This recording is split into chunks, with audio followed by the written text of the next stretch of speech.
How to hard reset your Huawei FreeBuds SE2.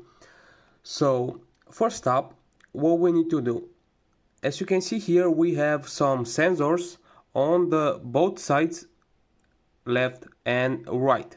First up, you will need to open the case, press the both sensor like that, and you will be able to see a white color, a white light like that.